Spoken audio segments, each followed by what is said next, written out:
മലയാളികൾ എത്ര കണ്ടാലും കേട്ടാലും പഠിക്കുകയില്ല. ഈ അടുത്ത സമയങ്ങളിൽ തന്നെ എത്ര തട്ടിപ്പുകളാണ് കേരളത്തിൽ അരങ്ങേറിയത്, എത്ര കോടികളാണ് തട്ടിപ്പ് സംഘം കൊണ്ടുപോയത്. ഓരോ വാർത്തകൾ വരുമ്പോഴും പോലീസുകാർ മുന്നറിയിപ്പുകൾ നൽകുന്നതാണ്. അതൊന്നും വകവയ്ക്കാതെ വീണ്ടും വീണ്ടും കൂടുതൽ ലാഭമെന്ന് കേൾക്കുമ്പോൾ അതിന് പിന്നാലെ അങ്ങ് പായും. ഉള്ളതൊക്കെ വിറ്റ് പെറുക്കിയും കടം മേടിച്ചും തട്ടിപ്പുകാർ കൊണ്ടു കൊടുക്കും.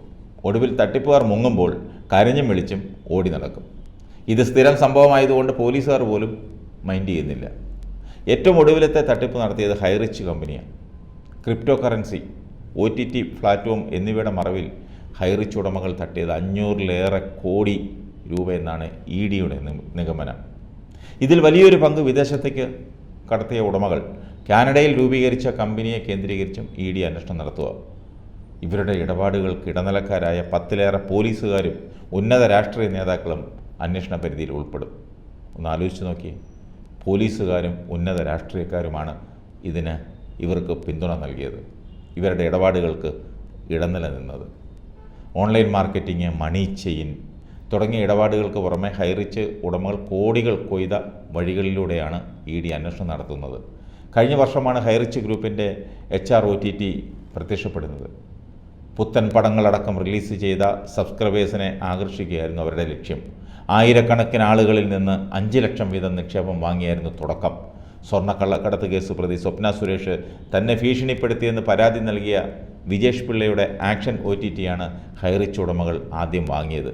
ഇതിന് പിന്നാലെയാണ് HR ക്രിപ്റ്റോയുമായുള്ള രംഗപ്രവേശം. ഒരു HR ക്രിപ്റ്റോയുടെ മൂല്യം $2, അതായത് 160 ഇന്ത്യൻ രൂപ.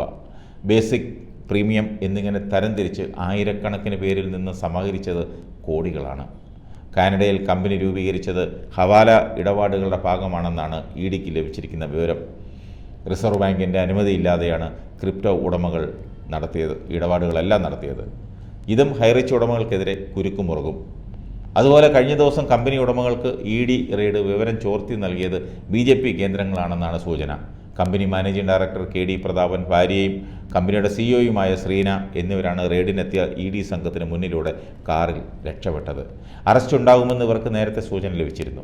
ഇരുവരും മുൻകൂർ ജാമ്യത്തിനായി സാമ്പത്തിക കുറ്റകൃത്യങ്ങൾ പരിഗണിക്കുന്ന എറണാകുളത്തെ കോടതിയിൽ അപേക്ഷയും നൽകിയിരുന്നു. റെയ്ഡുകൾ വ്യാപകമായതോടെ EDക്ക് ജീവനക്കാരെ തികയാതായി. കേന്ദ്ര സർക്കാർ സ്ഥാപനങ്ങളിലെ ക്ലർക്ക്, പിയൂൺ ഉൾപ്പെടെയുള്ളവരെ ഡെപ്യൂട്ടേഷനിൽ നിയമിച്ചാണ് ആളെ തികയ്ക്കുന്നത്. ഇങ്ങനെ നിയമിക്കുന്നവരുടെ പട്ടിക നൽകുന്നത് BJPയാണ്. ഇവർ മുഖേനയാണ് EDയുടെ നീക്കങ്ങൾ BJPയിലെ ഏജന്റുമാർ ചോർത്തുന്നത്. EDയുടെ റെയ്ഡ് വിവരങ്ങൾ പോലീസ് സ്റ്റേഷനുകളിൽ നൽകാറില്ല. സുരക്ഷയ്ക്ക് കേന്ദ്രസേനയാണ് ആശ്രയിക്കുന്നത്. അതീവ രഹസ്യമായി ആസൂത്രണം ചെയ്ത റെയ്ഡ് വിവരം ചോർന്നത് EDക്ക് വലിയ നാണക്കേടായി. ഹൈറിച്ചിൻ്റെ ഹെഡ് ഓഫീസ്, ഉടമകളുടെ 2 വീട്, തൃശ്ശൂർ, എറണാകുളം, ഇടപ്പള്ളി ശാഖകൾ, ഇവിടങ്ങളിലൊക്കെ 10 മണിക്കൂർ നീണ്ട പരിശോധനയിൽ നിരവധി രേഖകൾ പിടിച്ചെടുത്തു. കമ്പനിക്ക് കേരളത്തിലാകെ 78 ശാഖകളും ഇന്ത്യയിലൊട്ടാകെ 680 ശാഖകളും ഉണ്ടെന്ന് പോലീസ് പറയുന്നു. ക്രിപ്റ്റോ കറൻസി വ്യാപാരം 80 വിദേശ രാജ്യങ്ങളിൽ നടത്തിയിട്ടുണ്ടെന്നും പോലീസ് റിപ്പോർട്ടിലുണ്ട്. 12 ലക്ഷം പേരാണ് ഹൈറിച്ചിൻ്റെ OTTയിലുള്ളത്.